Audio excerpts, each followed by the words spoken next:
With us now is Congressman Carlos Gimenez, a Republican from Florida who is on the House Armed Services Committee. Congressman, thank you for being with us. We have this exchange now that was on Signal, which is not a government app, where the Secretary of Defense is telling people exactly what time planes will be launched and exactly what time bombs will fall hours before they are set to fall.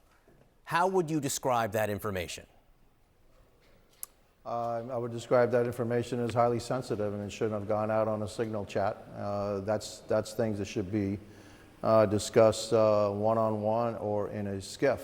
That's not something that should go out on a Signal chat. At least that's what we've been told here. That's what I was taught here when I became a congressman. Those things are discussed in the skiff and only in the skiff, or I don't know what the rules are for the administration. I mean, they're the ones that classify stuff, so I would assume that in the White House or there's some other places that that information can be shared.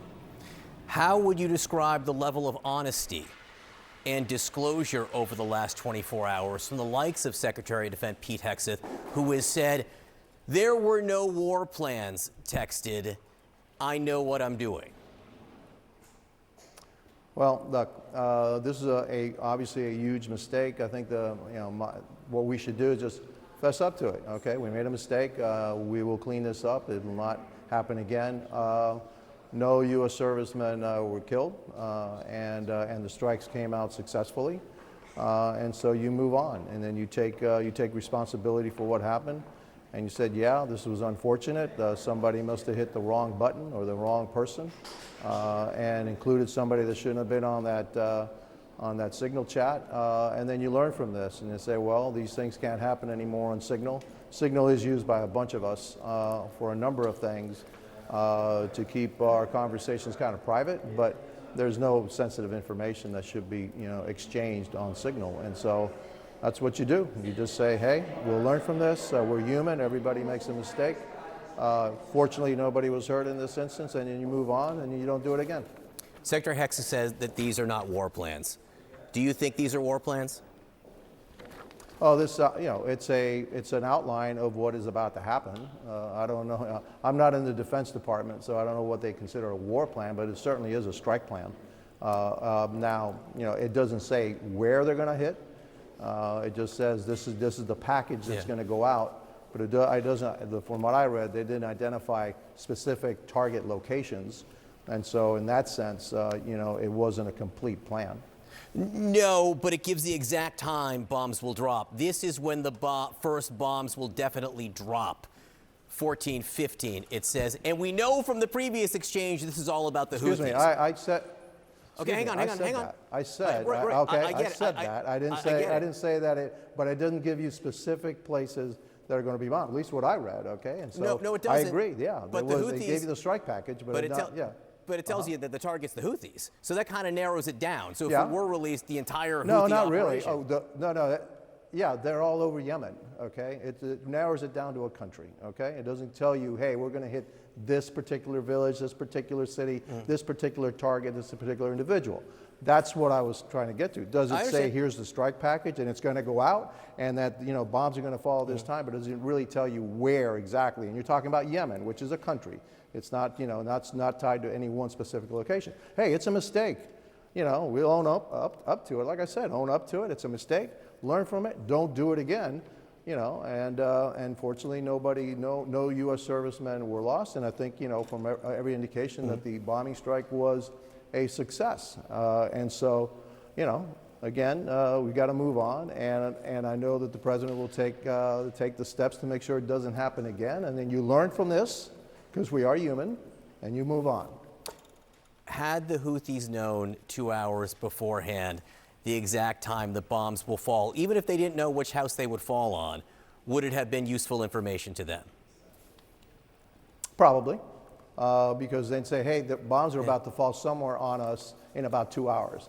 Okay. And so go hide somewhere or move from somewhere, because somehow some bombs are going to drop on our heads in about 2 hours. So would it have been useful?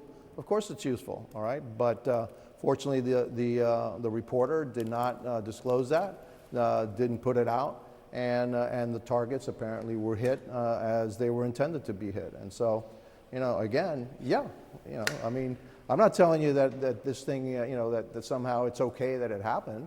It shouldn't have happened. And again, you learn from your mistakes, and you make sure you don't do it again in the future. And I appreciate what you're saying here. Part of it's just common sense, right? Obviously, if they know beforehand, it would have been useful to them. And I appreciate the way you lay that out. You talk about the need to fess up and just move on. Has the last 24 hours of response from the White House been in that lane of what you call fessing up, admit the mistake, and moving on? Well, look, maybe the president didn't understand everything that was on that chat, and so again, he needs to look within his administration, get to the bottom of it, make sure it doesn't happen again, and then move on. And unlike Afghanistan, where 13 Marines were actually killed because of a botched operation, and nobody really took blame for that, I think we just move on. We made a mistake. Yes, admit it and go and move on. That's what we need to do. And fortunately, in this case, no service people were killed, and the targets were hit, and apparently successfully. So yeah, it was a mistake, but it didn't have tragic consequences, or at least not to America. It did have tragic consequences to the Houthis. Look, and thank God for that. Who should investigate this? Who should investigate this at this point? Well, I think, Congress has a role to play in here. The House Armed Services Committee has a role to play here. And other committees of jurisdiction have a role to play. But I don't think there's anything here that needs to be, wow, there's some secret here. It's all pretty much in the open of what happened. I certainly can understand what happened and why it happened. And so I don't think this is going to take long to figure out who did what and how it got to be, that this reporter got to be on this link. And so that's the one thing. And people are saying, hey, that reporter is not even on my phone. Well, let's check that out. And how in the world did this reporter end up getting this information when he's not supposed to be on your phone? I can't put together a chat group on my phone unless the individuals are actually on the phone. I think that maybe that person is there, and that Mike may not even know that he was there, put him there inadvertently. Who knows? Okay, that's what we need to find out. How did this person get in it? But also, the final thing is, hey, you're not supposed to have these kinds of conversations on a chat group. Get people together in a room, discuss it in a room, in a classified setting when you have these kinds of discussions. I thought the discussions were fascinating, the different points of view. Kind of gets into the head of each of the individuals, and that there is discourse and there is discussion inside the administration, which, by the way, is a really good thing. You just don't want to have a bunch of people saying yes, yes, yes. There was disagreement in that group, and then the decision was made and it was carried out. Congressman Carlos Gimenez, we appreciate you coming on and sharing your thoughts in the free-flowing discussion this morning. Please come back. Thank you.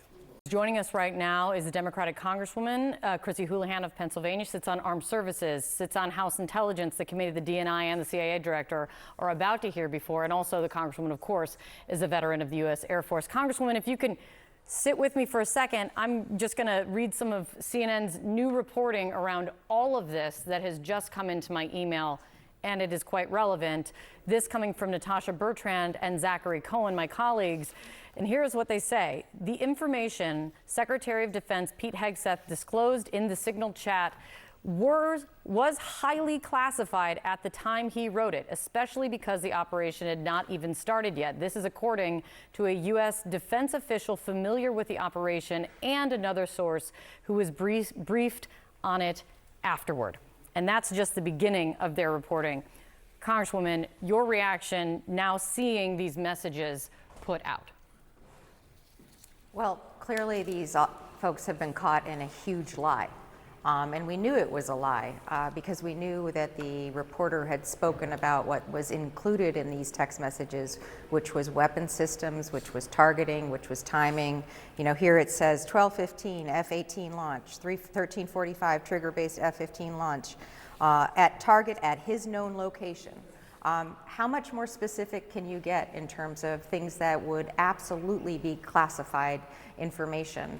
on a channel that they absolutely know, are willfully aware is not a communication channel that they should be allowed to share this sort of information on. And so heads should roll. People should be fired. Frankly, people should have resigned long ago. I served in the military, had a TSSCI clearance, and had I done something as stupid as this and as irresponsible as this, I would be walking into my commanding officer and resigning long ago.